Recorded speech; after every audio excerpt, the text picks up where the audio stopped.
My online boyfriend sent me gold bars worth millions, but I have to pay shipping fee tax to claim them. I have sent over $150,000 and they are still asking for more. Her is my story. The shadow of a broken dawn. I was born in 1956 in a little town outside Dayton, Ohio, where the cornfield stretched farther than a child's dreams and the summer nights hummed with cicadas. My daddy worked the assembly line at the Frigidaire plant, and Mama took in sewing to keep the lights on. We weren't poor enough for charity, but we weren't far from it either. I was the middle girl of three, quiet, bookish, always watching the world like it might reveal some secret if I stared long enough. School was my escape, straight A's, teacher's pet, the one they said would go places. I believed them. I dreamed of cities with bright lights, of a handsome man who would see me, not just my face or figure, but me, and love me fiercely, protectively, the way princes did in the fairy tale books I hid under my pillow. That's how I met Jack. I was 18, fresh out of high school, waiting tables at the Bluebird Diner on Route 40. He came in every Thursday evening after his shift at the garage, grease still under his nails, wearing that crooked smile that made my stomach flip. He was 22, tall, with dark hair that fell over his forehead and eyes the color of storm clouds. He'd sit at the counter, order black coffee and cherry pie, and tease me gentle like, "Evie, when you gonna let me take you to the drive-in?" I blushed every time, but I let him. Our first date was in his '55 Chevy, windows down, radio playing Elvis. He kissed me under the stars by the Miami River, and it felt like the whole world had finally tilted in my favor. We married 6 months later, in the spring of '75, at the courthouse because neither of us had money for a church wedding. Mama cried happy tears and altered her old lace curtains into a dress for me. I wore gardenias in my hair, and Jack looked so proud walking me out. We rented a tiny apartment above the hardware store, peeling wallpaper, one bedroom, a kitchen so small you couldn't turn around without bumping hips. But it was ours. When I found out I was pregnant that fall, I thought my heart would burst. Lily arrived in April 1976, screaming her lungs out, red-faced and perfect. I held her tiny hand and promised her the moon. For a while, it was good. Jack worked steady. I kept waitressing part-time, and we'd push Lily's stroller down Main Street on Sundays after church, waving at neighbors like we belonged. But money was always tight, and Jack hated that. He'd come home tired, smelling of motor oil and frustration, and start talking about how we needed to combine everything to make it work. "Evie, we're married now. Your paycheck should go in my account. I'll handle it all, bills, savings, everything. Trust me." His voice was calm at first, reasonable, but I remembered Mama E's warning. The night before my wedding, "Keep a little something in your own name, honey, just in case." I don't know why I listened to her then. I was so in love, but I did. I opened a separate account at the credit union and deposited half my tips there. I told myself it was smart, responsible. I told myself it wasn't about not trusting Jack. It was. The argument started small. "Why you hiding money from me?" He'd ask, voice rising. "Don't you think I'm man enough to take care of my own family?" I'd try to explain it's just for emergencies for Lily, but he'd twist it. "You think I'm gonna run off? You think I'm some deadbeat?" Then the drinking started more often. Beer after work turned into whiskey on weekends. The words got uglier, selfish, ungrateful, cold. One night he shoved me against the fridge when I wouldn't hand over my check, hard enough that my shoulder bruised purple for a week. I wore long sleeves to work and lied to my boss about walking into a door. I told myself it was stress, told myself men got angry sometimes, told myself I could fix it if I just loved him harder. But anger has a way of growing roots. By the time Lily was 3, the shoves had become slaps, the slaps punches when he was really drunk. I'd lock myself in the bathroom with Lily pressed against me, her little body shaking as she whispered, "Mama, why's Daddy mad?" I'd rock her and sing hymns under my breath until he passed out on the couch. The next morning he'd be sorry flowers from the gas station, promises it wouldn't happen again, tears in his eyes. And I'd believe him because I wanted to, because leaving felt impossible, because who would want a battered wife with a toddler and no college degree? The night that broke me was in the winter of 1980. I'd hidden my Christmas bonus $200 in cash under the mattress for Lily E's presents. Jack found it while I was bathing her. He stormed into the kitchen, money clenched in his fist, face purple with rage. "You been lying to me. Stealing from your own husband." I tried to explain, but he grabbed my hair, yanked me across the linoleum. His fist connected with my cheek, and I tasted blood. Lily's screams from the bathroom cut through everything like a blade. Something inside me snapped, not loud, not dramatic, just a quiet, cold click. I waited until he fell asleep, then packed one suitcase. Took Lily, still in her pajamas, and drove through the night to my cousin's in Chicago. Didn't look back. Filed for divorce the next week. Jack fought it, of course, said I was abandoning him, taking his daughter. But the judge saw the bruises I'd finally let show, heard the neighbors testify about the yelling. It was over by summer. I was 24 years old, divorced, with a 4-year-old and $37 in. My purse, people back home whispered, poor Evelyn, ruined goods now. But I didn't feel ruined. I felt awake. For the first time in years, the air didn't taste like fear. That was the beginning of the loneliness, though I didn't know it yet. I thought freedom would feel like flying. Instead, it felt like standing on the edge of a vast, empty field with no idea which way to walk. I was free from Jack's fists, yes, but I was also free from the dream I'd carried since girlhood, the dream of a good man who would love me right. I'd learned too young that love could twist into something ugly, and the lesson carved itself deep. Little did I know that 45 years later, that same desperate take for gentle love would cost me everything I'd spent a lifetime building. But that's another chapter. Back then, in that cold Chicago apartment with Lily asleep on a borrowed mattress, I only knew one thing. I would never let a man control me again. I would build something unbreakable.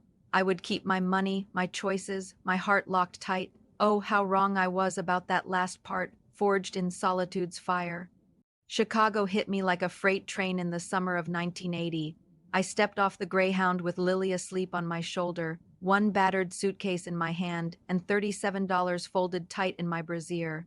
My cousin Darlene met us at the station. Bless her heart, she'd cleared out her spare room in a walk-up on the north side, the kind of place where the radiator clanked like it was arguing with itself and the hallway smelled of cabbage and bleach. I cried the first night, not from fear exactly, but from the sheer weight of starting over at 24 with a child and no safety net. Darlene hugged me and said, "Girl, you're tougher than you know. You left him. That takes iron in the spine." I clung to those words like a life raft. The first years were survival, pure and simple. I enrolled Lily in a cheap daycare and took whatever shifts I could get. Mornings I was a teller at Continental Bank downtown, starched blouse, sensible pumps, counting cash with fingers that still shook some days from old memories. Evenings and weekends I waitressed at a Greek diner in Lincoln Park, carrying trays of gyros and coffee refills until my feet swelled so bad I had to soak them in Epsom salts. I'd come home after midnight, bones aching, and Lily would be asleep on Darlene's couch with her thumb in her mouth. I'd pick her up, breathe in that sweet baby shampoo smell, and feel something fierce rise in me. We are going to be okay. I will make us okay, men. They were everywhere and nowhere. The bank had its share of smooth-talking loan officers who'd lean over my desk and invite me for drinks after work. The diner had truck drivers and late-night cops who'd slip their numbers on napkins with a wink. A few I dated, dinner and a movie, maybe a kiss goodnight. But the moment they started talking about moving in, or helping with my money, or even just pressing too hard, I'd freeze. Jack's voice would echo in my head, "You think you read better than me?" And I'd pull back, too independent. One man grumbled after I refused to let him pay my rent. "You don't need a man, Evelyn. You need a miracle." Maybe he was right. I stopped trying after a while. Lily became my whole world. I'd push her on the swings at Oz Park on my one day off, braid her hair with ribbons I bought on sale, read her Little House on the Prairie until we both fell asleep on the couch. She never asked about her daddy after the first year, and I never volunteered. By the time Lily started school, I'd saved enough for a tiny two-bedroom in uptown, rent-controlled, thank God. I enrolled in night classes at the community college, 2 buses each way, studying accounting while Lily did homework at the kitchen table. My professors saw something in me. One recommended me for a junior loan officer position at the bank. I got it. The pay jump felt like winning the lottery. Slowly, steadily, I climbed. Senior loan officer by 35, branch manager by 42. I learned the stock market from the financial planners who came into pitch. IRAs started small, $50 a month in 2. Mutual funds, bought Apple when it split in '87. Invested in Microsoft when everyone said it was a fad.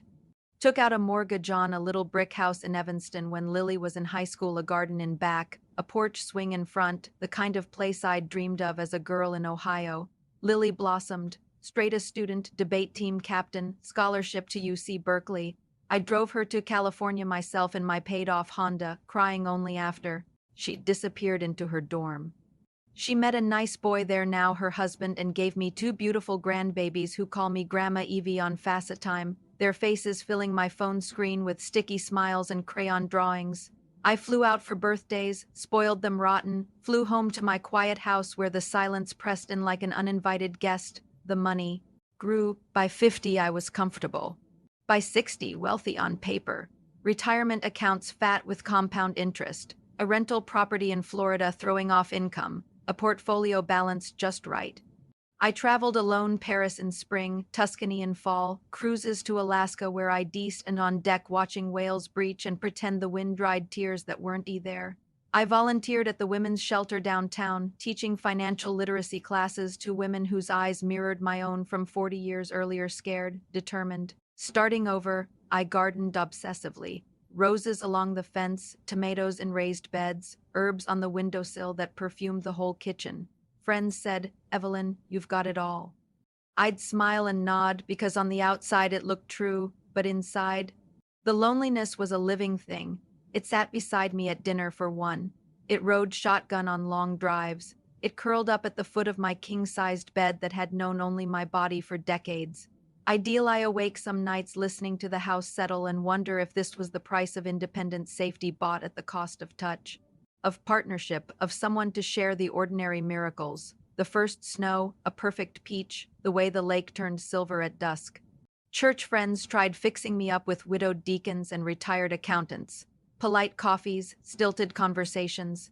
They were kind men mostly, but none of them saw me, the girl who'd defled Ohio with a bruised cheek and a fierce heart, the woman who'd built an empire from waitressing tips. They saw a pleasant companion for symphony. Nights. I wanted more. I wanted fire, even if it scared me. 45 years. That's how long I carried that ache. From the exhausted young mother in Uptown to the silver-haired retiree tending prize roses in Evanston.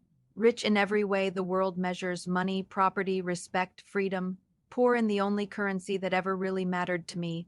Someone to come home to, someone whose hand fit mine like it was made for the purpose. I thought I'd learn to live with it. I thought the walls I'd built were strong enough. I was wrong. The loneliness didn't kill me, but it made me vulnerable. And one day, when I was 68 and scrolling through a senior's dating site on a quiet winter evening, it opened the door just a crack for the worst mistake of my life. But that's for later chapters. Back then, in the glow of my carefully constructed life, I still believed my heart was safely locked away. The digital whisper that changed everything. Retirement settled over me like a soft quilt, at first warm, comforting, full of promise. I was 65 when I walked out of the bank for the last time. Colleagues throwing a little party with sheet cake and a gold watch I'd never wear. Mornings became mine again. Slow walks around the neighborhood with a travel mug of chamomile tea, watching the seasons turn the maple trees from green to fire to bare branches. I expanded the garden, hybrid teas, climbers spilling over the arbor, a whole bed of lavender that perfumed the air when I brushed past. I joined a book club, took watercolor classes at the community center, volunteered twice a week at the food pantry. My days were full in the way I'd always imagined they would be, but the nights were still too quiet. By 68, the quiet had turned into something heavier. Lily and the grandkids were 3,000 miles away in California, busy with school plays and soccer practices. Video calls were sweet, but when the screen went dark, the house felt bigger, colder. I'd sit on the porch swing in summer evenings, listening to neighbors' laughter drift over fences, couples grilling together, planning weekend getaways. I'd smile and wave, then go inside to heat up soup for one. I told myself I was content. I had my health, my savings, my independence, everything I'd fought for after Jack. But deep down, in the place I rarely visited, there was a hollow that no hobby or trip could fill. I missed being someone's person. I missed goodnight kisses and shared jokes and the simple miracle of another heartbeat in the bed beside mine. That winter of 2023 to 2024 was a hard one. Ice storms kept me housebound for days, and the loneliness crept closer. One January evening, snow piling against the windows, I poured a glass of wine and opened my laptop just to pass the time. I'd heard about online dating from the ladies at book club. Some had met nice companions, even second husbands. It's different now, Evelyn, Martha had said. There are sites just for our age. Half curious, half desperate, I signed up for one called Silver Connections.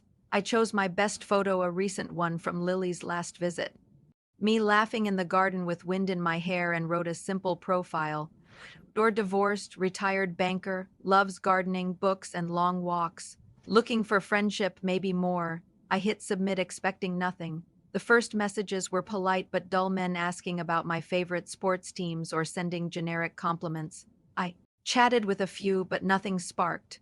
Then, on a quiet February night, his message arrived. Dear Evelyn, I saw your profile and felt compelled to write.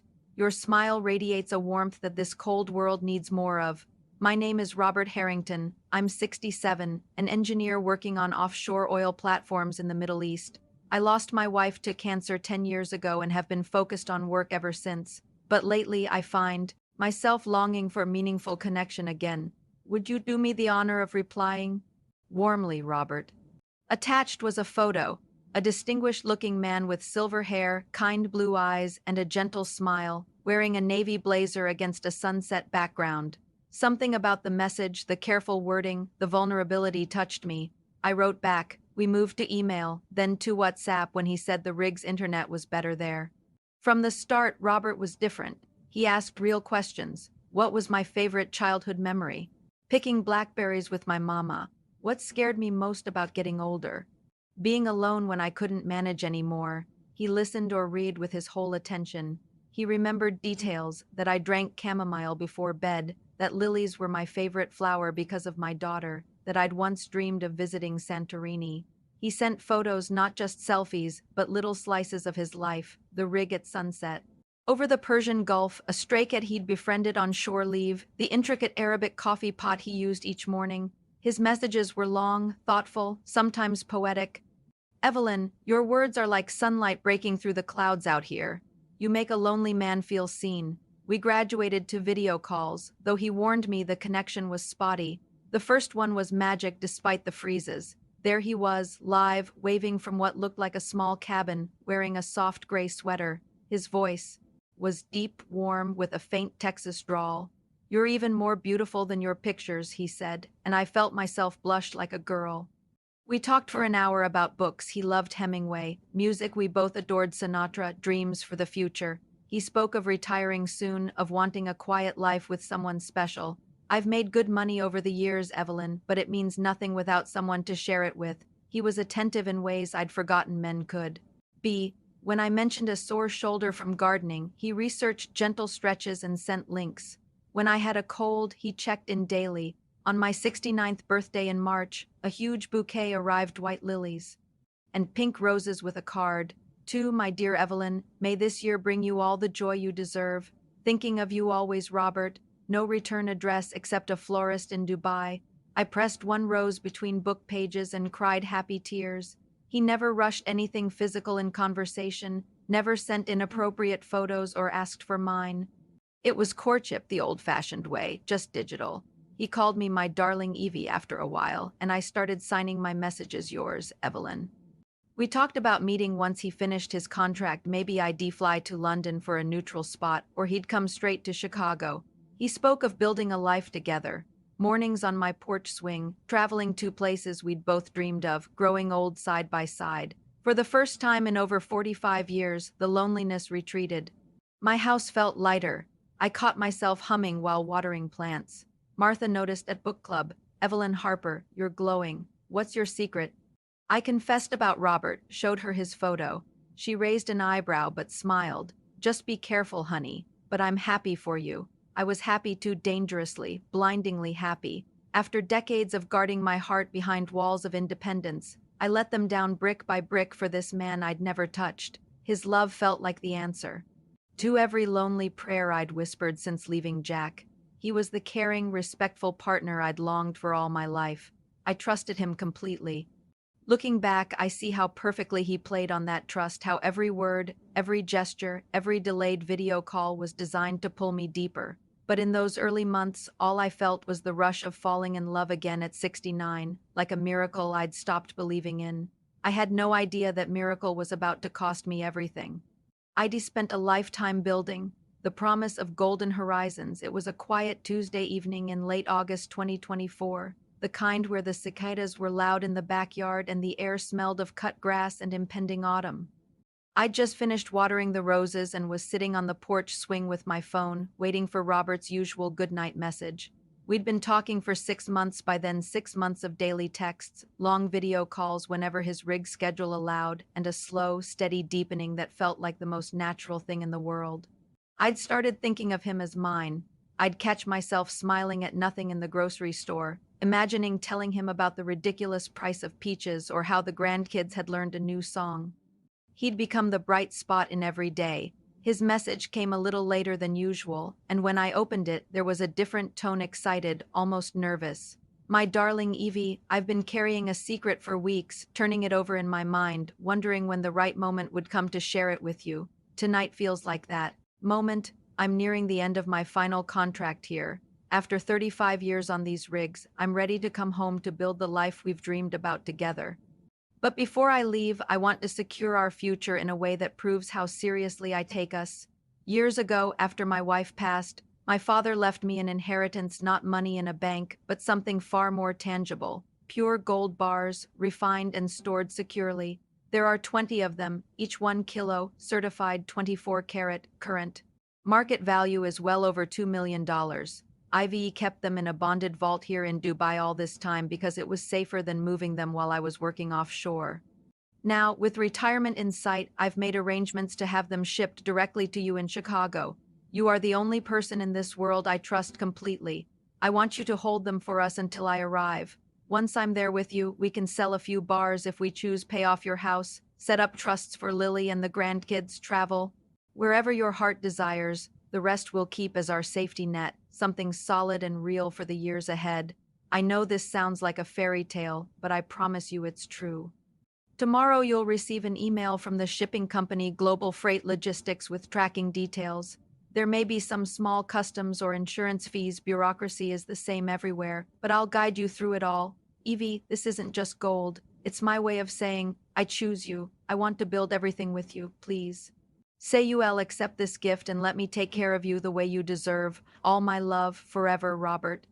I read it 3 times, my heart hammering so hard I could hear it in my ears.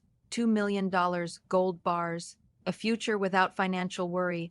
But more than the money, it was what the gesture meant. Commitment, trust, proof that I was his priority. After a lifetime of guarding every penny, of never letting anyone else hold the reins. Here was a man offering to share real wealth and asking nothing in return except that I keep it safe until he could be with me. He sent photos that night, close-ups of the bars stacked neatly in a black padded case, gleaming under bright lights. Each bar had a serial number and ASCII certificate visible. Another photo showed the case sealed with tamper-proof tape and a shipping label addressed to me, Evelyn Harper, with my exact street address in Evanston. There was even a scanned document from the vault company confirming release to Global Freight Logistics. Everything looked official, professional, real. We talked on the phone for over an hour, his voice thick with emotion. I wish you could see your face right now, Evie, he said, laughing softly when I kept gasping. I've imagined this moment for months. I want to give you the security I know you've had to fight for alone all these years. I cried then, quiet tears slipping down my cheeks as I sat in the dark on the swing. He soothed me like always. No more lonely nights wondering if you have enough. No more carrying everything by yourself. We'll have each other, and we'll have this too. Start fresh. The next morning, the email arrived exactly as he'd promised, from operations@globalfreightlogistics.com. Subject, shipment notification, confidential valuable cargo. It contained a tracking number, a detailed manifest describing 20x 1 kilogram gold bullion bars, 999.9 purity, insurance valuation of $2,400,000. Origin Dubai, destination Chicago O'Hare bonded facility, final delivery to my home address. Attached were PDF documents, bill of lading, export declaration from Way Customs, insurance certificate. Everything looked impeccable, logos, signatures, official stamps. Then came the first request. A customs processing and clearance fee of 1,000 to release the shipment from way export controls. The email explained that, because the value was so high, the shipper required upfront payment of duties before the plane could depart. Robert messaged immediately, "I'm so sorry, love, I didn't anticipate this part. My company account is locked until the contract payout in a few weeks, and I can't access it from the rig. Could you cover this small fee? I'll reimburse you the moment I'm paid, plus anything else that comes up. It pains me to ask, but it's the only way to get our future started. $1,000 against 2 million plus a lifetime with the man I loved. It felt like nothing. I went to the bank that afternoon, wired the money through the link they provided, some international payment portal that looked legitimate, and sent Robert the confirmation. He called me overjoyed. It's done, Evie. Tracking shows it's on the manifest for tomorrow's flight. You've made me the happiest man alive. That night I barely slept. I kept picturing the moment the delivery truck would pull up, the driver handing over that heavy case. I imagined opening it with Robert beside me someday soon, the gold catching the light, both of us laughing in disbelief. I pictured selling one bar, just one, and paying off the house, setting up college funds for the grandkids, maybe even buying a little cottage on a lake up in Wisconsin where we could spend summers, for the first time. In decades, the future didn't look like quiet, careful budgeting and solitary sunsets. It looked golden, literally. I didn't tell anyone yet, not even Lily. It felt too precious, too fragile to share until the package was in my hands. I gardened with extra energy the next day, humming old love songs, checking the tracking website every hour. Status: departed Dubai, then in transit, then arrived JFK, New York for U.S. Customs processing. That's when the second email came. I had no idea then that this was only the beginning of the descent. In that golden August glow, all I felt was hope, pure, blinding hope that after 45 years of loneliness and self-reliance, life was finally handing me the happy ending I'd stopped believing I deserved. How cruelly wrong I was. The first cracks in the facade, the gold was supposed to be in Chicago by the end of that first week in September. I'd wake up each morning with a flutter in my chest, checking the tracking site before I even made coffee. Status: arrived U.S. Customs, JFK International Bonded Facility, awaiting clearance. I refreshed it obsessively, telling myself it was normal for high-value shipments to take a little time. Then, on a Friday afternoon, the second email from Global Freight Logistics arrived. Subject: urgent additional insurance bond required for domestic transit. The message was polite but firm. Because the declared value exceeded $2 million, U.S. regulations required an additional insurance rider before the package could be released from the bonded warehouse and loaded onto a domestic armored carrier. The cost: $5,000, payable immediately to prevent delays and possible return of the shipment to Dubai.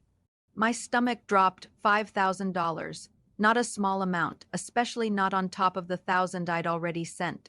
I sat at the kitchen table staring at the screen, the late summer sun slanting through the blinds and making bars of light across the floor, mocking me, almost. I called Robert right away on WhatsApp. The connection was bad again. His video kept freezing, but his voice came through clear enough, laced with frustration and apology. "Evie, my love, I'm so angry at myself for not anticipating this. These American regulations are stricter than I realized. I am stuck here on the rig with no way to transfer funds until the final contract payment clears, another 3 weeks at least. If we let them send it back to Dubai, it'll be months before we can try again, and the fees will double." He sounded genuinely distressed, almost near tears. "Please, darling, I know it's a lot to ask, but could you cover this one?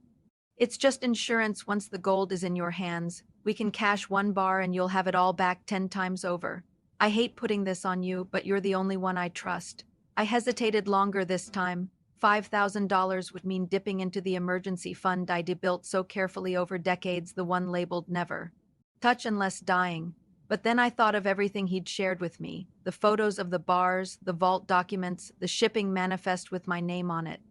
I thought of the bouquet he'd sent for my birthday, the way he de-listened for hours when I talked about Lily's childhood or my mother's recipes. I thought of 45 years alone and how close I finally felt to having a partner again. "I'll do it," I said finally. "For us," he exhaled like he'd been holding his breath for days. "You're an angel, Evie, my warrior queen. I'll make this up to you every day for the rest of our lives." I went to the bank the next morning Saturday, special trip, and wired the money through the same payment portal. The teller, a young woman I'd known for years, raised an eyebrow at the amount and the recipient some company in Delaware, but I just smiled and said it was for a family matter overseas. She didn't press. Robert sent a string of heart emojis and voice notes that night, tracking updated cleared customs. On the truck to Chicago by Monday. We're almost there, my love. Monday came, then Tuesday. The status changed to in domestic transit, estimated delivery Wednesday. I took the day off volunteering, stayed home, even baked banana bread so the house would smell welcoming when the delivery driver arrived. I wore my favorite blue dress, the one Robert said brought out my eyes. Wednesday passed with no truck. Thursday morning brought another email. Subject: security hold, anti-terrorism compliance verification required. This time the amount was $15,000. The explanation was long and full of official-sounding language. Post 9/11 regulations, Patriot Act, high-value cargo flagged for extra screening by Homeland Security. A compliance certificate needed to be purchased from an approved third-party verifier before the armored carrier could complete final delivery, $15,000. I felt the first real twist of a knees, then like ice water down my spine. I paced the living room, phone in hand, rereading the email until the words blurred. Part of me, the old Evelyn who'd survived Jack, who'd built everything from nothing, whispered that something was wrong. But the other part, the lonely Evelyn who'd fallen in love with a man's voice across an ocean, drowned it out. I called Robert again. This time the connection was clearer. I could see his face, tired and drawn in the dim light of his cabin. "Evie, I've been screaming at them all day," he said before I could even speak. "This is ridiculous, pure money grab by bureaucrats. I've filed complaints, but they won't budge. If we don't pay, they'll impound the shipment for months, maybe seize it." His eyes looked red, like he hadn't slept. "I feel like I'm failing you. After everything you've been through in life, you shouldn't have to deal with this." He told me about a colleague on the rig whose similar shipment had been lost entirely to red tape. He sent more documents, screenshots of emails he'd supposedly exchanged with the shipping company, pleading on our behalf. Everything looked real. I sat in silence for a long minute. 15,000 would mean cashing in a CD that was earning good interest. It would hurt, but I kept coming back to the same thought. When the gold arrives, one bar alone would cover all of this and more. We'd laugh about the hassle someday over coffee on the porch swing. "I'll pay it," I said quietly. Robert closed his eyes in relief. "I don't deserve you. As soon as I'm paid out, every cent comes back to you with interest and with all the love I have." I drove to the bank again. This time I had to go to the main branch downtown to liquidate the CD early. The manager, Mr. Patel, whom I'd known since he was a teller, sat across from me looking concerned. "Mrs. Harper, this is a significant amount. May I ask what it's for?" "We've seen an increase in international freight scams targeting. It's not a scam," I cut in, sharper than I meant to. My cheeks burned. "It's a private investment, family matter." He didn't push, but his eyes were kind and worried as he processed the withdrawal. I walked out with a cashier's check made out to yet another obscure payment processor, then wired it from the branch. That night I barely slept. I kept checking the tracking page every hour, even at 3 a.m. Status finally changed to final delivery scheduled Friday between 10 a.m. and 2 p.m. Friday came. I didn't leave. The house didn't answer the phone. I sat by the front window with a book I didn't read, watching every white van that passed. At 1:47 p.m., my heart leapt. A large armored truck turned onto my street, but it drove right past, delivering to the jewelry store 3 blocks over. By 5 p.m., the status had changed again. Delivery attempted, recipient not available. A lie. I'd been home all day. Another email waited in my inbox. Subject: unforeseen. Delay, warehouse storage and security fee incurred. I didn't open it right away. I sat on the porch swing until dusk, the banana bread gone stale on the counter, a sick feeling settling in my gut. The first real cracks were forming, not just in the story, but in me. Doubt had taken root, small but stubborn. I paid the next fee anyway, and the one after that. I told myself it was temporary. I told myself love was worth the risk. I was wrong, but I wasn't ready to admit it yet. The golden horizon still shimmered just out of reach. And I kept walking toward it, one costly step at a time. The escalating abyss of hope. By October, the fees had become a grim routine, like a second mortgage I never agreed to. Each new email from Global Freight Logistics landed in my inbox with the precision of a clockwork tormentor, always polite, always urgent, always accompanied by dense attachments, scanned forms with official-looking stamps, tracking updates that showed the shipment inching forward only to stall again. The amounts climbed steadily, $25. 000 for temporary bonded warehouse storage and climate-controlled security, then $30 for import tariff adjustments due to fluctuating gold spot prices, followed by $40,000 for a diplomatic escrow account required because the shipment had been rerouted through Canada for some incomprehensible regulatory reason. I paid them all. Every time I wired the money, I told myself it was the last one. Every time Robert called, voice thick with exhaustion and gratitude, I believed him when he said we were so close now, Evie, just one more hurdle. He sent new photos, the case supposedly sitting in a Toronto warehouse, wrapped in additional security seals. Close-ups of paperwork with my name typed in bold. Even a grainy video of a man in a uniform pointing at the crate while speaking in heavily accented English about final preparations. The production quality was convincing enough to quiet the growing knot of doubt in my stomach. My savings account, once a source of quiet pride, began to look like a sinking ship I'd already liquidated. 3 CDs, sold a chunk of my Apple shares, and dipped into the principal of my retirement annuity moves I'd sworn I'd never make. The statements arriving in the mail showed balances I hadn't seen since the 1990s. I started hiding them in a drawer so I wouldn't have to look. Lily called more often, sensing something was wrong. Mom, you sound tired. Are you okay? I'd brush her off with talk of garden chores or a minor cold. Once she pressed harder. You've been distracted lately. Is it Robert? Has he visited yet? I laughed too brightly and changed the subject to the grandkids' school projects. I couldn't bear to tell her, not yet.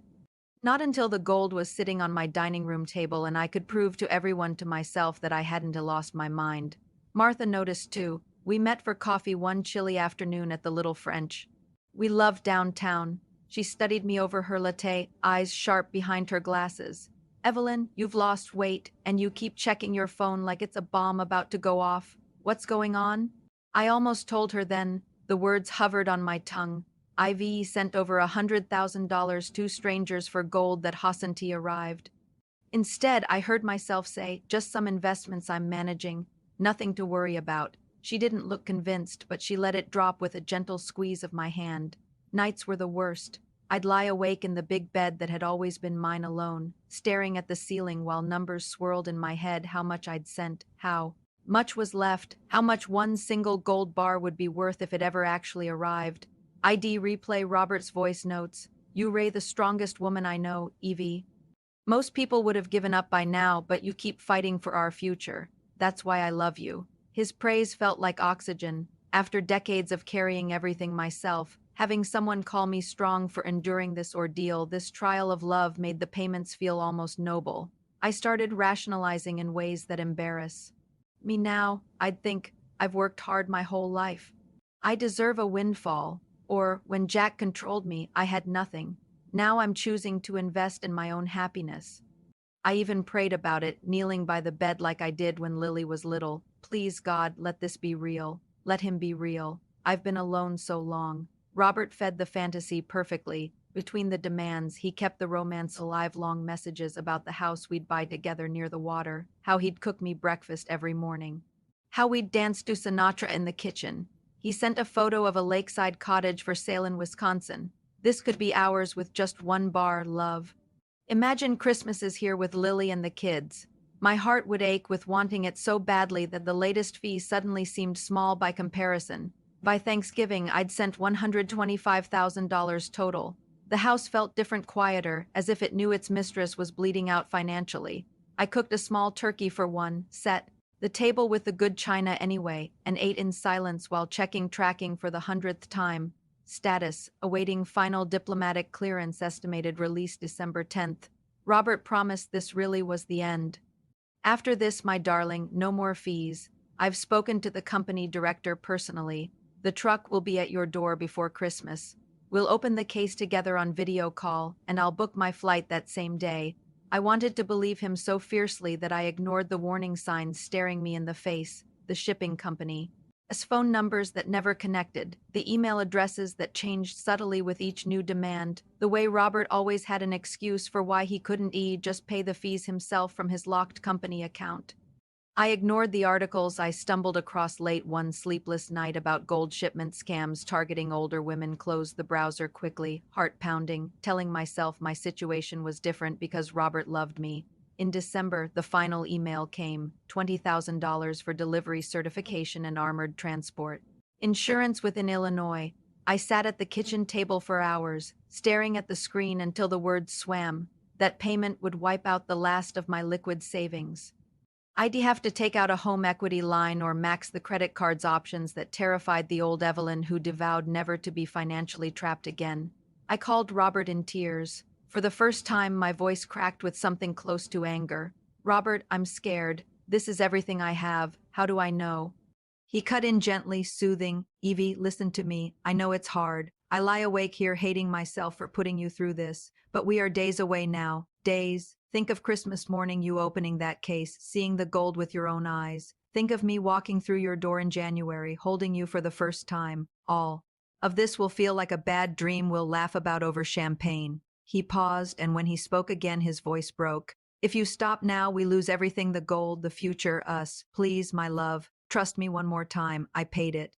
2 days later, the tracking went dead. No updates, emails to the shipping company bounced. Robert's messages slowed, then stopped entirely. By New Year's Eve, his WhatsApp showed last seen weeks earlier. The cottage photo he'd sent was still saved in my phone, mocking me. I sat on the porch swing in the cold, wrapped in a blanket. Watching distant fireworks, I didn't feel like celebrating. The abyss I'd been teetering on finally opened beneath me. Hope, that cruelest of addictions, had kept me walking deeper and deeper into the dark, and now I was falling. Sinking deeper into the illusion, January 2025 crept in like a thief, stealing the last illusions I had left. The holidays had passed in a blur of forced cheer, small gifts for Lilia's family shipped out west, a single string of lights on my porch because I couldn't bear the darkness. I'd spent Christmas alone, eating takeout. Chinese in front of a movie I didn't watch, refreshing a dead tracking page until the numbers blurred. Robert had sent one last message on Christmas Eve. "Merry Christmas, my darling Evie. I'm fighting for us every day." The director promised resolution in the new year. Hold on for me. Then nothing. His profile still showed the cottage photo as his background, but the green online dot never appeared again. Yet the emails from Global Freight Logistics kept coming, relentless as winter rain. The next demand arrived on January 3rd, $35,000. For extended detention fees and recertification of insurance because the shipment had supposedly exceeded the maximum allowable time in the bonded warehouse. The attached invoice was 12 pages long, complete with itemized charges, bar graphs of gold price fluctuations, and a stern warning that without immediate payment, the cargo would be auctioned to recover costs. I stared at it until my eyes burned. By now, the total I'd sent hovered just over $150, every penny of my liquid savings, most of my retirement principal, and the first draws on a home equity line of credit I'd sworn I'd never touch. My monthly statements looked like a horror story. Balances near zero, credit cards maxed, a new loan payment looming that would eat half my Social Security check. I called the shipping company's listed number for the first time in months. It rang twice, then went to a generic voicemail promising a callback within 24 hours. No one ever called back. I searched the company name online and found a professional website, slick logos, testimonials, a Dubai address, but when I clicked Contact Us, the form returned an error. A deeper Google search, the kind I'd avoided before, turned up scattered complaints on obscure forums, similar stories, older women, gold or inheritance shipments, endless fees. My hands shook so badly I had to close the laptop. That night I sat at the kitchen table with a legal pad, doing what I used to do for bank clients facing foreclosure, listing assets, liabilities, options. The numbers were brutal. House equity, maybe $200,000 left if I sold. Retirement accounts, gutted. Monthly income, Social Security plus a small pension, barely enough for basics now that debt payments had started. I could sell the house, downsize, survive, but the life I'd built, the security I'd fought for since leaving Jack, was gone. I should have stopped there. Any rational person would have, but I didn't. Instead, I messaged Robert on every platform we'd ever used: WhatsApp, email, even the dating site. Days of silence. Then, miraculously, on January 10th, a response appeared on WhatsApp. His profile picture had changed to just a sunset, no face. My dearest Stevie, I'm so sorry for the silence. There was a safety incident on the rig, small fire in the engine room, and they confiscated all personal devices for investigation.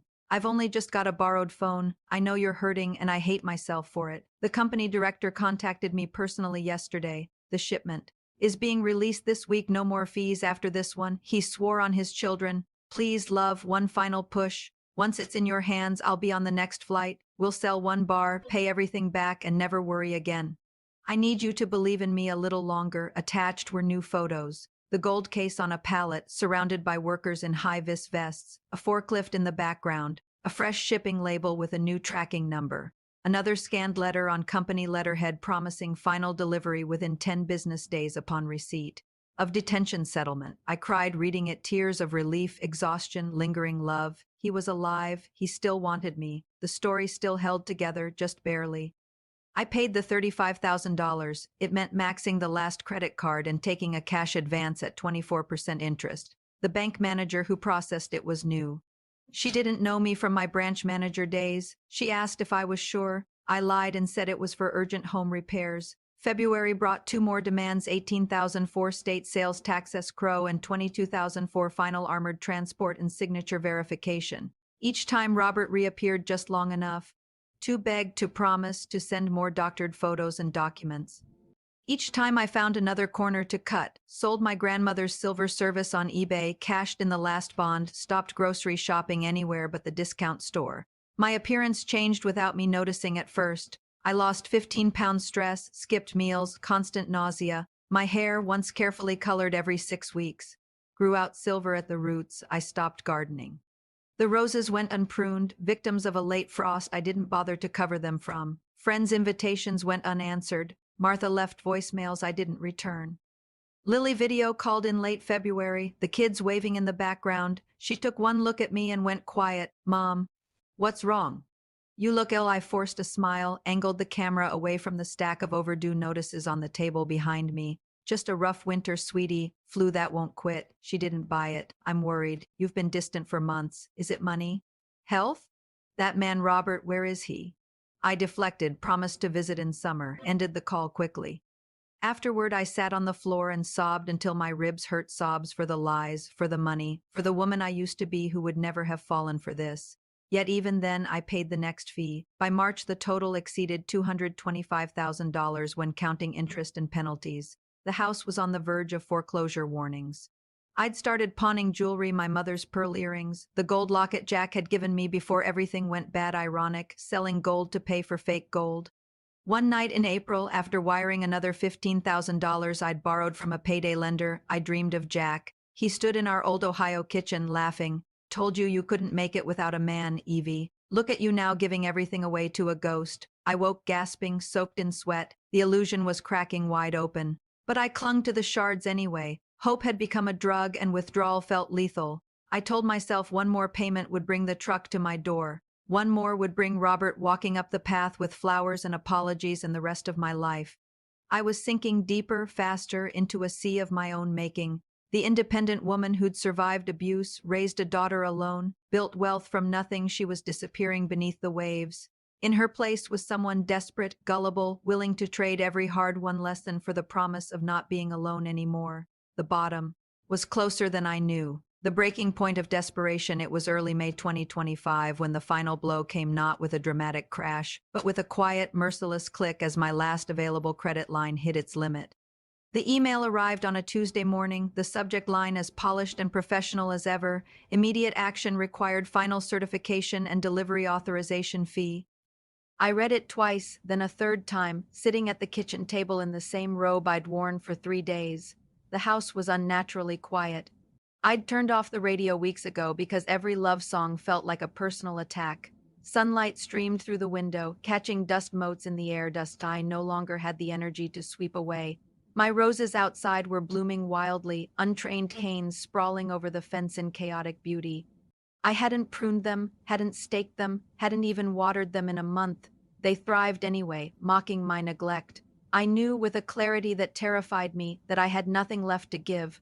The home equity line was maxed. Every credit card sat at its ceiling, some already declined for even small purchases like groceries. The payday Loans ID taken in secret carried interest rates that made my stomach lurch when I thought about them. My checking account balance was $312.47. Social Security wouldn't deposit for another 10 days. For the first time since this nightmare began, I didn't call Robert immediately. I didn't forward the email. I just sat there, staring at the screen until it dimmed to black, reflecting my face back at me, hollow cheeks, gray, roots stark against the dye, eyes ringed with permanent shadows. I looked like a stranger. I felt like one. Eventually, I opened WhatsApp. His last message to me was from 10 days earlier, after I'd sent the previous fee, a string of praying hands emojis and the words we re in the home stretch now, my queen. I love you more than words. I typed slowly, fingers trembling. Robert, they're asking for another $28,000. I can't do it. I have nothing left. Please tell me what to do. I waited, the typing. Indicator never appeared. Hours passed. I made tea I didn't drink. I walked to the mailbox and back, finding only bills. By evening, still nothing. I sent another message. Are you there? I'm scared. Night fell. I left the app open on the table, screen glowing in the dark like a cruel vigil candle. At 2:17 a.m., I finally gave up and crawled into bed, fully clothed, shoes still on. I didn't cry. I'd run out of tears somewhere around the $200,000 mark. The next morning brought no response. I tried. Email undelivered. The dating site profile was gone. His phone number, the one I'd called so many times hearing that warm Texas drawl, went straight to a generic voicemail that wasn't even his voice. That was the moment the dam finally broke. I don't remember getting from the bedroom to the living room floor, but that's where I came to, curled on the rug, sobbing in a way I hadn't since. The night I left Jack 45 years earlier, these weren't pretty tears. They were animal sounds, raw and ragged, torn out of a place so deep I didn't know it existed anymore. I pounded the carpet with my fists until my knuckles bled.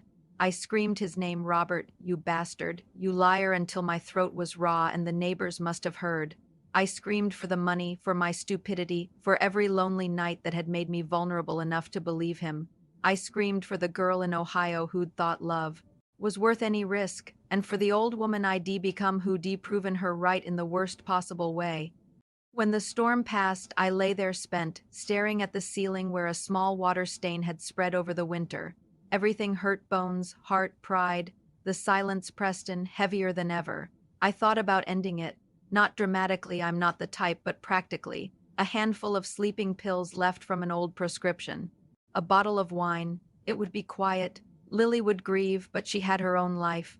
The grandkids would remember Grandma Evie fondly. No one would have to watch me scrape by in poverty, a cautionary tale whispered at book club. But something stopped me.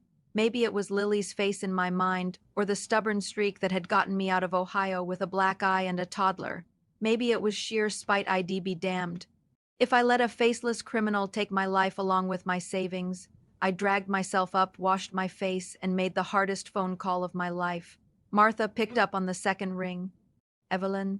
Honey, I've been worried sick. You haven't answered texts in weeks. Her voice, kind, familiar, steady, cracked the last of my reserve. I tried to speak and couldn't. A sob escaped instead. Evie, what's wrong? Talk to me. I sank into a chair. The words came in fragments at first, then in a flood I couldn't stop. The gold, the fees, the photos, the promises, every dollar, every lie I'd told myself. Robert's disappearance, the debt, all of it, spilling out like poison finally lanced from a wound. Martha listened without interrupting. When I finished, there was a long silence. Then she said very gently, "Oh, sweetheart, I'm coming over right now." She arrived 20 minutes later with a bottle of bourbon and a box of tissues.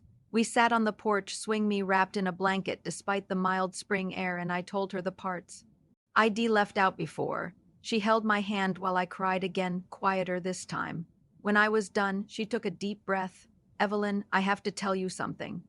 5 years ago, the same thing happened to me. Not gold diamonds from a businessman in South Africa. I lost 12,000 before I realized.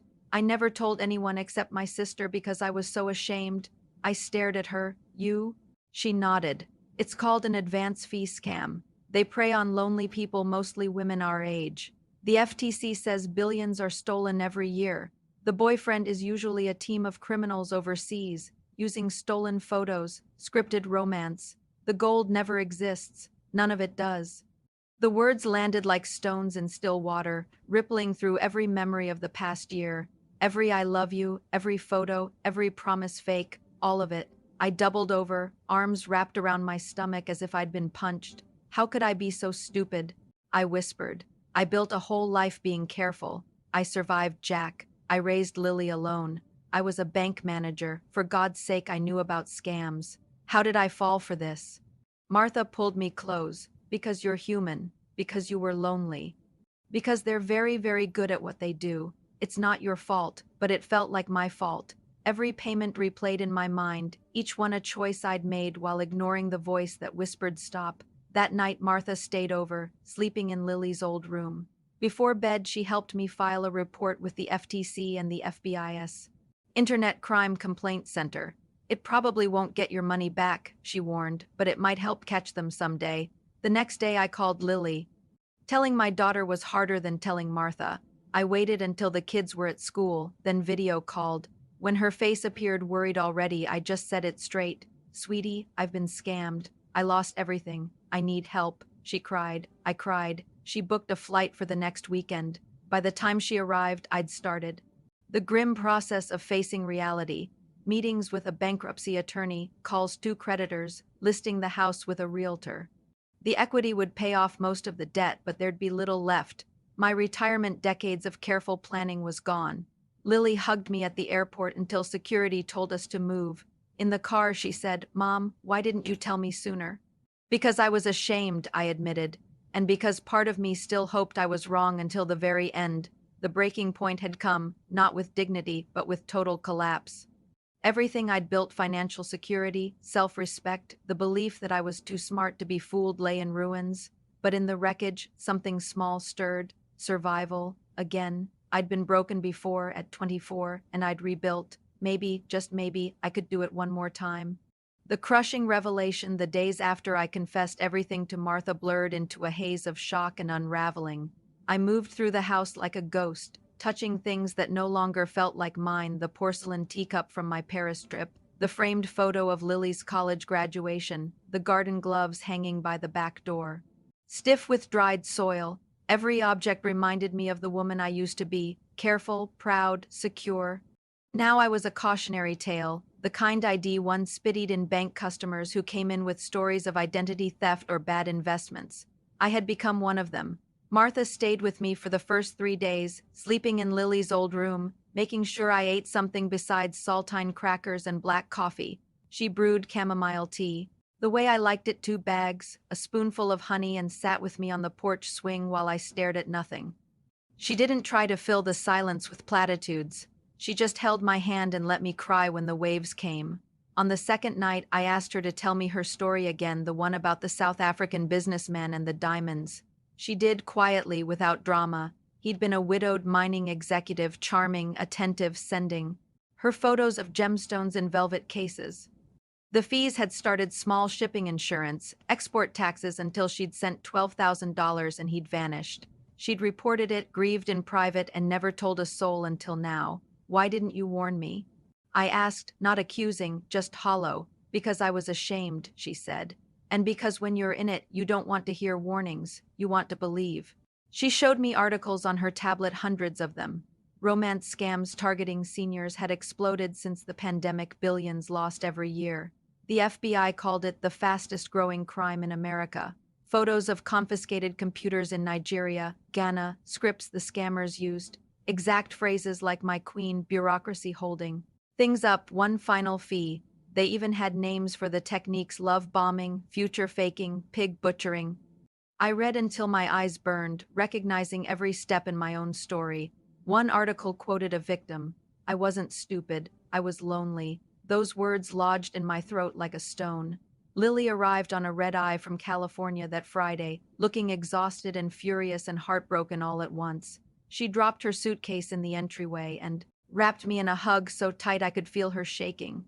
"Mom," she whispered into my hair, "I'm here. We're going to fix this." We sat at the kitchen table, Lily, Martha, and me, and I told her everything again, slower this time, with all the shameful details. How it started with poetry and chamomile tea memories. How the gold photos looked so real. how I'd lied to her 4 months, how I'd kept paying even when the alarms in my head were screaming. She listened without interrupting, tears sliding down her cheeks, holding my hand the whole time. When I finished, she didn't yell. She just said, "You didn't deserve this. None of it." That night we went through my files together, bank statements, wire confirmations, emails I'd printed and hidden in a showbox under the bed. "I can help," Lily said quietly. "We'll set up a payment plan. You can come live with us if you need to." I shook my head. "I won't be a burden. You're my mother," she said fiercely. "You raised me alone. You put me through college. This is what family does." But pride, stubborn Midwestern pride, dug in its heels. I'd spent 45 years not needing anyone. I couldn't stomach becoming the needy one now. The crushing weight settled. In layers, first came the grief for the money, decades of overtime shifts, skipped vacations, careful investments gone. Then grief for the future I'd pictured, comfortable travels, helping with grandkids' college, leaving Lily something substantial, all vapor. But the deepest grief was for myself. I mourned the Evelyn who walked out of an abusive marriage at 24 with nothing but determination and built a life most people envied. I mourned the trust I'd had in my own judgment. I mourned the hope I'd allowed to bloom after decades of keeping my heart locked tight. The scammer hadn't just taken my savings. He'd taken my belief that I was too smart, too strong to be broken like this. One afternoon, alone while Lily napped off her jet lag, I opened the folder on my laptop where I'd saved every photo Robert had sent. The silver-haired man smiling against sunsets, the gold bars gleaming, the lakeside cottage. I stared at them for a long time, searching for clues I'd missed: the too perfect lighting, the recycled backgrounds, the face that belonged to some innocent stock photo model or stolen social media profile. I right-clicked and reverse-searched one image. Results flooded in, the same man's photo on dozens of scam warning sites used. 4 years under different names: Robert Harrington, Richard Hartley, Ronald Hayes. A retired dentist from Minnesota who died in 2018, his likeness stolen to prey on lonely women. I closed the laptop and threw up in the kitchen sink. That night I dreamed of Jack again. He stood in the doorway of our old Ohio apartment, younger than I'd seen him in decades, smirking. "Told you no man would ever really want you," he said. "Had to invent one just to feel something." I woke gasping, soaked in sweat, the dream's cruelty lingering like smoke. The revelation crushed me in waves. Some hours I functioned, made coffee, answered Lily's questions about which furniture she should list for sale. Other hours I couldn't get off the couch, staring at the wall while tears leaked sideways into my hair. Martha brought casseroles from neighbors who'd heard vague rumors Evelyn's had some financial trouble. I couldn't face them. Lily extended her stay to 2 weeks, handling the realtor, the bankruptcy consultation, the calls to creditors to negotiate hardship plans. She found a senior support group for scam victims that met at the library. I went once, sat in the back, and left before it started because I couldn't bear hearing my story in other voices yet. On her last night, Lily and I sat on the porch swing with mugs of chamomile. The roses had gone wild, heavy blooms nodding in the breeze, scent thick and sweet. "Mom," she said softly, "you're allowed to be angry. At him, at yourself, at the world. But don't let this define the rest of your life. You're still the strongest woman I know." I wanted to believe her, but in that moment all I felt was crushed bones ground to dust under the weight of my own gullibility. The gold had never existed. Robert had never existed. The love I'd felt so deeply had been one-sided, performed by strangers for profit. Everything I'd risked everything for had been smoke, and I was left, sitting in the ashes, wondering if there was enough left of me to rise. The hollow aftermath. The house sold faster than I expected. By mid-June 2025, the realtor had a cash buyer, a young couple with 2 small children who wanted the garden, the porch swing, the quiet street. They closed in 30 days. I walked through the empty rooms one last time on the day the movers came, my footsteps echoing off bare hardwood. Floors that had once held the sound of Lily's laughter, my own humming while I cooked Sunday dinners for no one but myself. I paused in the kitchen, ran my fingers over the granite counter where I'd once chopped tomatoes for pasta sauce, imagining Robert's hands helping me, the two of us laughing over a bottle of wine. The memory tasted like ash now. I kept almost nothing. The furniture went to auction. The proceeds barely covered moving costs and the first month's rent on a one-bedroom apartment in a modest building on the edge of the city. I chose it because it was ground floor, no stairs for my aching knees, and because the rent was something I could almost afford on Social Security and the small pension scraps that remained. The walls were beige, the carpet industrial gray, the kitchenette barely big enough for one person to turn around in. When the movers set down the last box, my books, a few clothes, the good china I couldn't bear to sell, I sat on the bare mattress and felt the silence settle over me like damp fog. This was my new reality. 69 years old, widowed by a ghost, stripped of the security I'd spent a lifetime building. The apartment smelled faintly of old paint and someone else's cooking. The windows looked out on a parking lot and a strip of chain-link fence. No roses, no garden, just concrete and the distant hum of traffic. The debt collectors started calling the day after I moved in. At first, they were polite automated voices offering payment plans, then more insistent. "Mrs. Harper, your account is seriously delinquent. We will pursue all legal remedies." I answered the phone less and less. Sometimes I let it ring until it stopped, then sat staring at the screen as the number flashed in my call log like an accusation. Lily tried to help. She wired money when she could, sent groceries through Instacart, called every Sunday. "Mom, you don't have to do this alone." But pride is a stubborn thing, even when broken. I told her I was fine. I told her I'd find a part-time job soon. I told her everything was going to be all right, even as I ate canned soup for dinner 3 nights in a row. The job search was humiliating. I'd been a branch manager, a woman who used to interview tellers and approve six-figure loans. Now I was applying for cashier positions at big box stores and grocery chains. The applications asked for my education, my experience, my salary history. I stared at the blanks, wondering how to explain 40+ years of climbing the ladder only to fall off the top rung. One interviewer, a woman half my age, looked at my and said gently, "You're overqualified for this, Mrs. Harper." I smiled, thanked her, and left knowing I wouldn't get the call back. Eventually, I landed a part-time gig stocking shelves at a discount supermarket 3 evenings a week.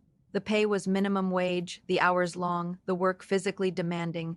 My back ached after the first shift, my hands cracked from cardboard dust and cold air. But it was money, real money, not borrowed or scammed, and that small fact kept me going. I'd come home after midnight, shower off the smell of bleach and produce, and fall into bed too tired to think about Robert or the gold that never came. The loneliness returned in full force, darker now, laced with shame. I avoided the book club, the church socials, the neighbors who used to wave from their porches. I didn't want their pity, their questions. When Martha called, I let it go to voicemail more often than not. She understood. She'd been there. She left messages saying she was thinking of me, that she was praying for me, that I could call any time. I never did, not because I didn't want to, but because hearing her voice would make me cry, and I was tired of crying. Some nights I sat on the tiny balcony barely wide enough for a folding chair and watched the stars through the haze of city lights. I'd trace constellations I used to know by heart and wonder how I'd gotten here. I'd replay the entire year in my mind, hunting for the moment I could have stopped, the red flag I should have seen. There were so many: the refusal to meet in person, the spotty video calls, the endless excuses for why he couldn't pay the fees himself. Yet each time I'd chosen hope over doubt, love over logic. I'd chosen to believe because believing felt like the only way to end the long, quiet ache of being alone. Now the ache was different, sharper, angrier. I was angry at Robert, or whoever he really was, angry at the scammers who'd turned loneliness into a business model, angry at the world for letting it happen, angry at myself most of all. I'd survived Jack's fists, raised a daughter alone, built wealth from nothing, only to hand it all over to a stranger's words on a screen. The betrayal felt personal, intimate, as if my own heart had turned traitor. I started seeing a counselor through a low-cost senior program. She was a quiet woman in her 50s who listened without judgment.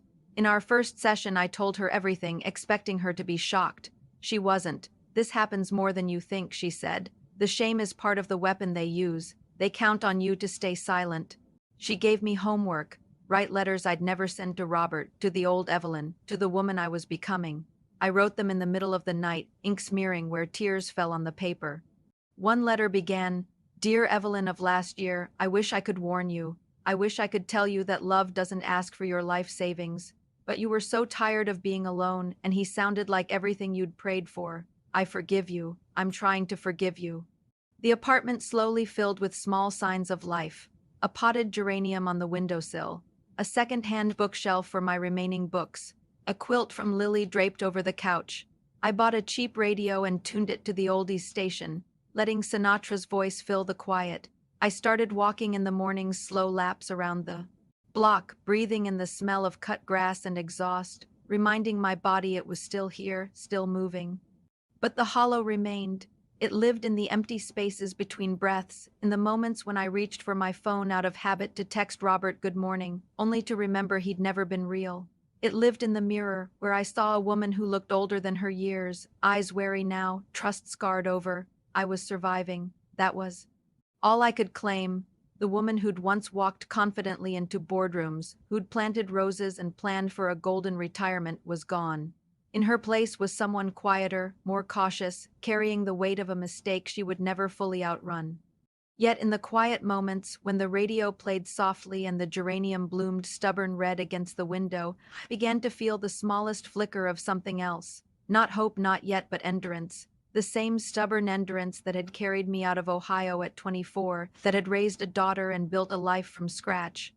Maybe it would be enough to carry me through this hollow aftermath, too. Maybe, one day at a time, I could learn to live in the ruins without letting them bury me, echoes of a stolen life. The months after the move blurred into a gray routine that felt both endless and fleeting. I turned 70 in October 2025, a milestone I marked alone with a single cupcake from the supermarket bakery and a candle I didn't bother to light. Lily called, of course, sang happy birthday with the grandkids shouting in the background, and sent a care package. Warm socks, a new quilted jacket, a framed photo of all of us from better days. I thanked her, voice steady, and hung up before the tears started. 70, the age when I was supposed to be sipping coffee on a cruise ship or spoiling grandchildren with inheritance money. Instead, I was counting quarters for laundry, in the basement of an apartment building where I didn't know a single neighbor's name. The stocking job at the discount store lasted 3 months. My body betrayed me, knees swelling after long shifts, lower back seizing up so badly one night I had to call off and lie flat on the floor with ice packs until morning. The manager was kind but firm. "We need reliability, Mrs. Harper." I understood. I'd been the one enforcing policies like that back when I wore suits and sat behind a desk. I left with a final paycheck and a plastic bag of bruised bananas from the employee discount bin. Unemployment followed, then a string of even smaller gigs. Folding clothes at a laundromat 2 mornings a week, answering phones for a senior ride service from my apartment. They let me work remote once I proved I had a landline. The money barely covered rent and utilities. I applied for food stamps, stood in line at the social services office with women half my age, clutching forms that asked for every humiliating detail of my finances. When the EBT card arrived, I hid it in my wallet like contraband. The first time I used it at the grocery store, I chose self-checkout so no one would see.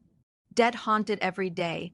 The bankruptcy discharged most of the credit card balances, but the payday loans and some private debts lingered like bad dreams. Collectors still called, though less often now that there was nothing left to squeeze.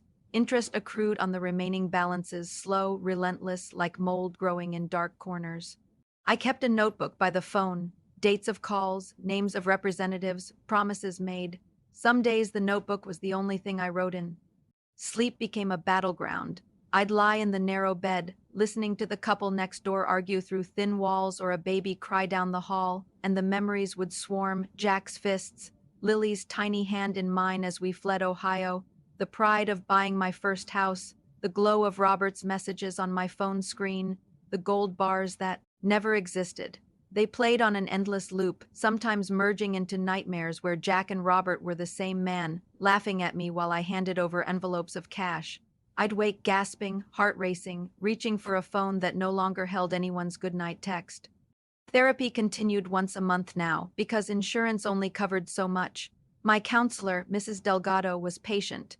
She taught me breathing exercises for the panic that still ambushed me in grocery aisles.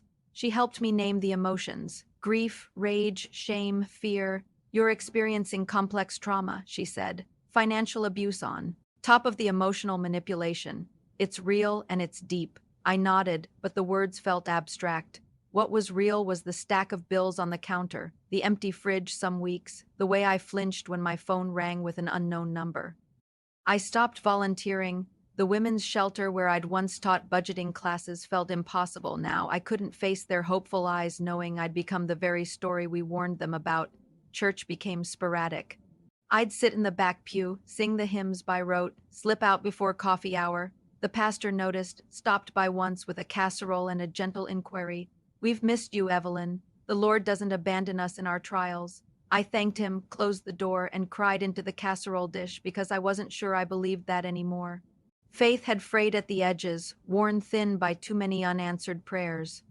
Lily worried constantly. She and her husband offered again to have me move west. There was a mother-in-law suite above their garage, room for my things, help with the grandkids. The offer was loving, practical, everything a daughter should give. But I couldn't, not yet. The thought of leaving Chicago, the city that had saved me once, where I'd built my life from ashes, felt like another surrender, and deeper still, the shame. I didn't want my grandchildren to see Grandma Evie as the broken one who needed rescuing. I wanted them to remember the woman with the big house and the rose garden who took them to the zoo and bought them ice cream without checking prices first. So I stayed, scraping by on pride and stubbornness and the occasional check from Lily I cashed with burning cheeks. Small mercies appeared, unasked for. Martha dragged me to a scam survivors support group at the senior center. I resisted for weeks, but one January afternoon into 026, cold, gray, the kind of day that makes bones ache, I went. The room was warm, filled with folding chairs and the smell of bad coffee. 10 of us, mostly women, a few men. We went around the circle sharing our stories. Amounts lost ranged from thousands to hundreds of thousands. Methods varied: romance, inheritance, crypto, grandparent scams, but the feelings were identical. Shame, fury, grief, the lingering doubt that whispered maybe we deserved it for being so gullible. When it was my turn, I spoke for the first time in public about the gold bars, the endless fees, the man who'd called me his queen. My voice shook, but I got through it. When I finished, an older woman across the circle, Edna, sharp-eyed and silver-haired, reached over and squeezed my hand.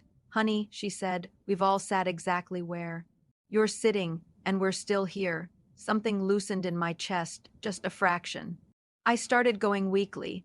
We laughed, sometimes dark, bitter laughs about the scammers' terrible grammar or recycled photos. We cried more often. We exchanged tips: how to spot fake profiles, where to report wire transfers, how to rebuild credit one painful point at a time. For the first time since the collapse, I didn't feel utterly alone in it. Dreams still came, though less often. Jack's ghost faded. Roberts lingered longer, his face morphing into faceless shadows behind a screen. Some nights I woke relieved it was over. Other nights convinced the doorbell would ring and there he'd stand with the gold and 1,000 apologies. The mind plays cruel tricks when trust has been shattered. By early 2026, the echoes were quieter but never silent.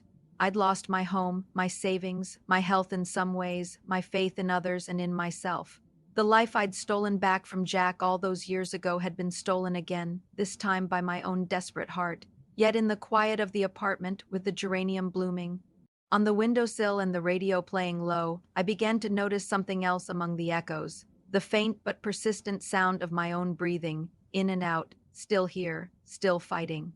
The stolen life wasn't entirely gone. Pieces remained: Lily's love, Martha's friendship, the stubborn will that had carried me this far. They were small, battered, but mine, and for now that had to be enough, flickers in the ruins. Spring 2026 arrived quietly, the way it does in the city: crocuses pushing through cracks in sidewalks, trees budding along the parking lot fence, the air carrying the faint promise of warmth even on chilly mornings. I turned 71 in October of the previous year, but this spring felt like the real turning point, as if the earth itself was nudging me, "Wake up, keep going." The support group became my anchor. Every Thursday evening I took the bus to the senior center, clutching a travel mug of chamomile for the ride. The circle had grown to 15 regulars, a mix of widows, widowers, a few divorced folks like me. We met in a sunny room with mismatched chairs and a coffee pot that always tasted burnt. Edna ran it loosely, no formal agenda, just space to talk. Some nights we shared new scams we'd spotted online: grandchild in jail ruses, fake IRS calls.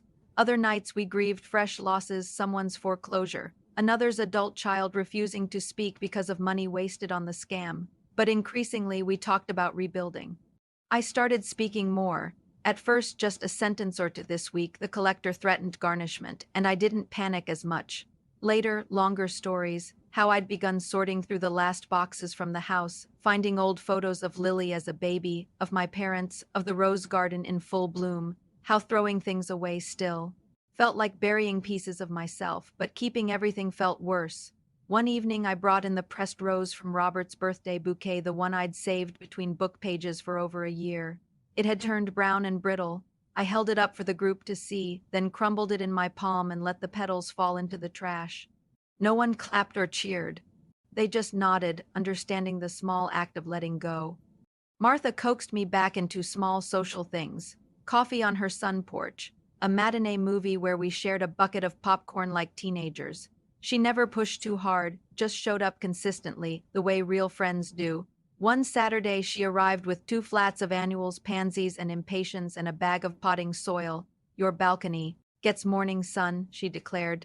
Time to grow something again. We spent the afternoon filling every cheap plastic pot I owned, dirt under our fingernails, laughing when I overwatered and mud ran onto the concrete. The flowers bloomed within weeks, bright faces turning toward the light despite the ugly view of parked cars every morning. I checked them first thing, pinching dead blooms, whispering encouragement the way I once did to my roses.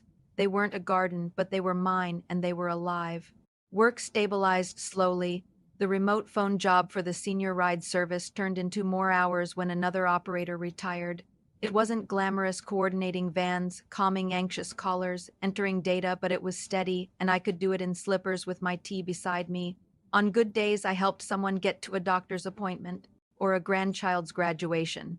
On hard days, I muted myself during calls to cry quietly when a caller's loneliness echoed my own. The paycheck covered rent and groceries most months, with a little left for the debt plan the bankruptcy attorney had negotiated. The balances crept downward, 50 here, $100 there, like watching a very slow glacier move.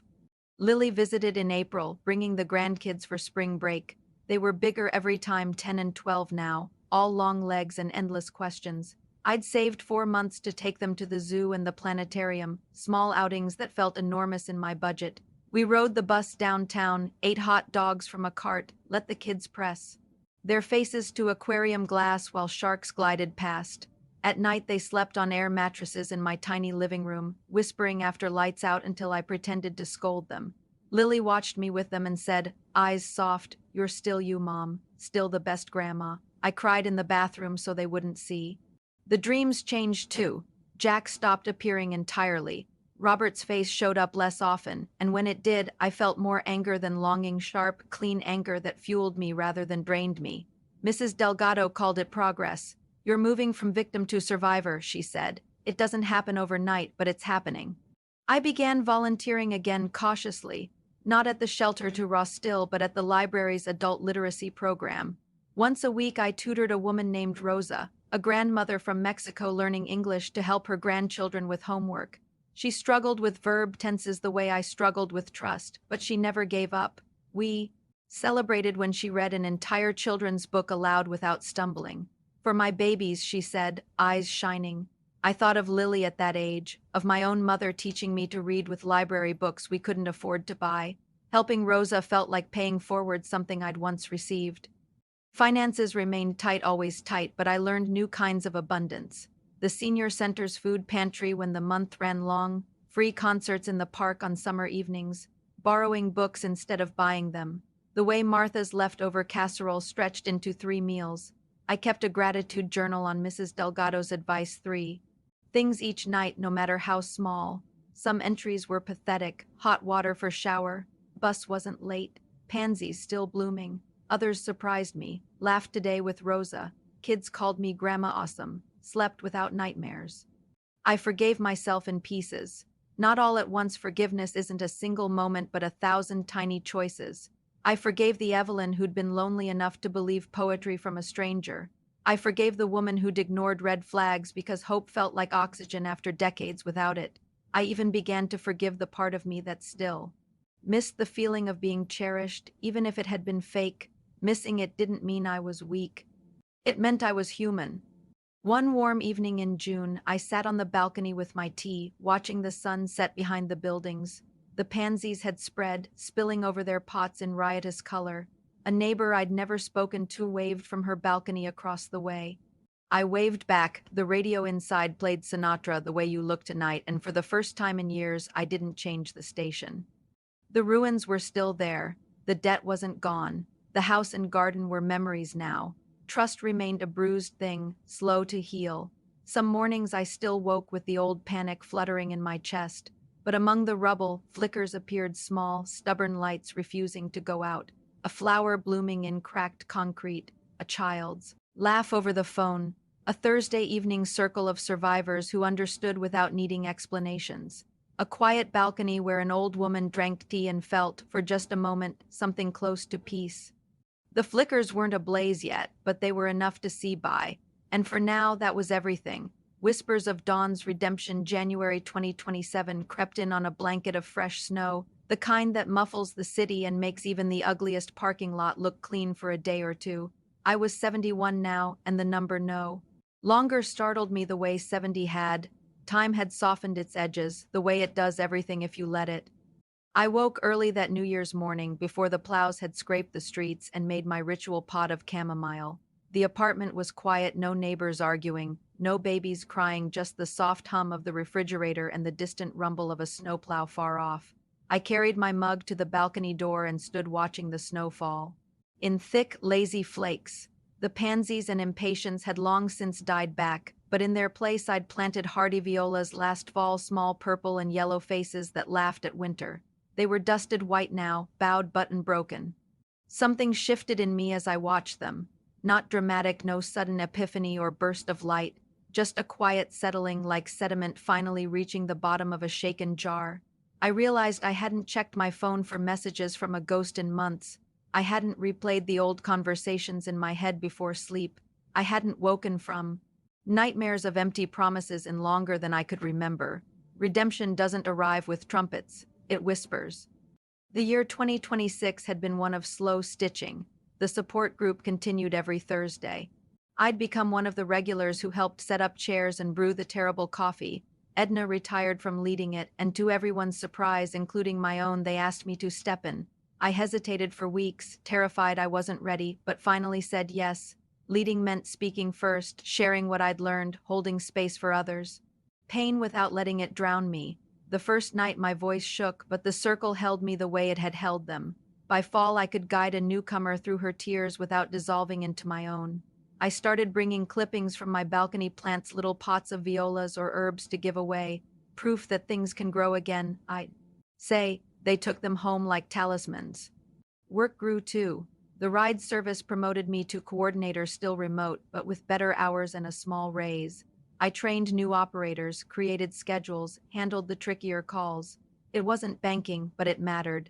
Every ride I arranged got someone to chemotherapy, to a job interview, to a daughter's wedding. Small acts of connection, offered from a woman who now understood how precious they were. Debt became manageable.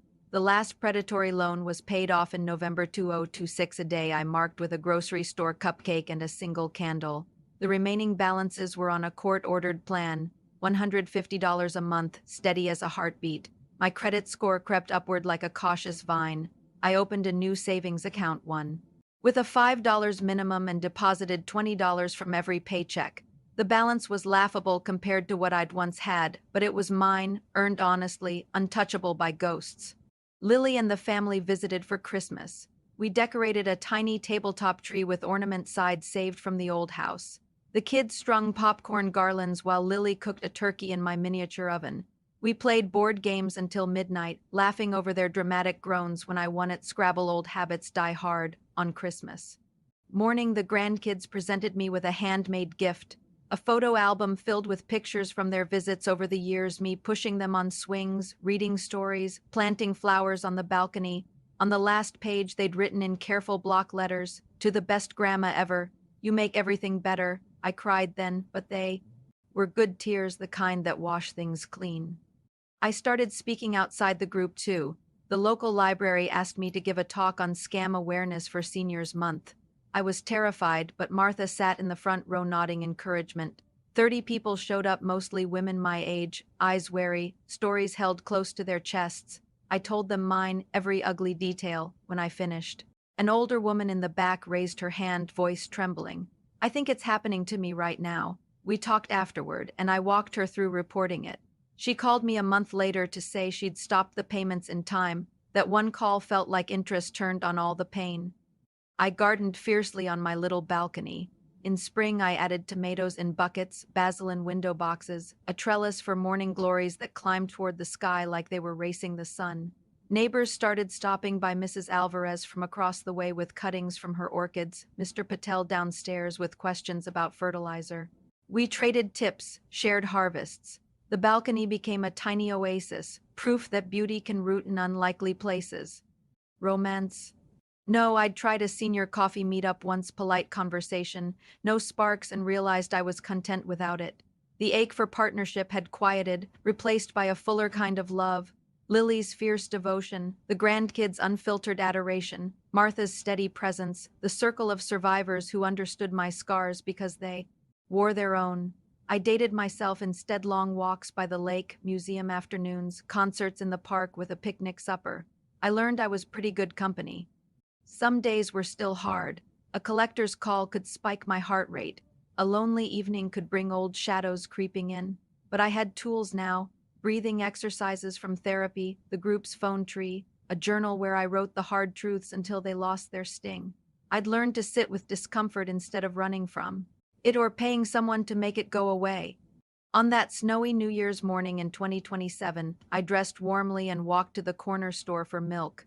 The streets were nearly empty, snow muffling every sound. Halfway there, I passed a community bulletin board plastered with flyers, lost cats, yoga classes, a notice for the scam survivors group with my name listed as contact. I stopped, brushed snow from the paper, and smiled at the small proof that I'd become someone who helped instead of only needing help. Redemption isn't erasure. It's not getting back what was stolen, the money, the years of security, the innocent trust. It's what you build in the space left behind. My life is smaller now, one bedroom, modest income, a balcony garden instead of a yard. But it's mine, honest, paid for with hard lessons and harder healing.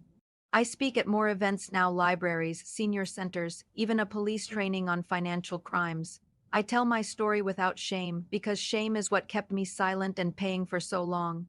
I tell women, verify before you trust, demand to meet in person, never send money to someone you've never touched. But I also tell them, if it happens to you, you are not stupid, you are not alone, there is life after the fall. Jack's abuse taught me I was stronger than violence. Robert's scam taught me I was stronger than betrayal. Both tried to take my dignity. Both failed. The snow kept falling as I walked home, flakes catching in my hair like tiny stars. I thought of the girl in Ohio who fled with a bruised face and a baby, of the woman who built an empire from waitressing tips, of the fool who gave it all away for love that wasn't real, and of the elder I am now, scarred, solvent in spirit, if not in bank account, still planting flowers in winter. The dawn doesn't roar, it whispers, and finally, after all these years, I have learned to listen.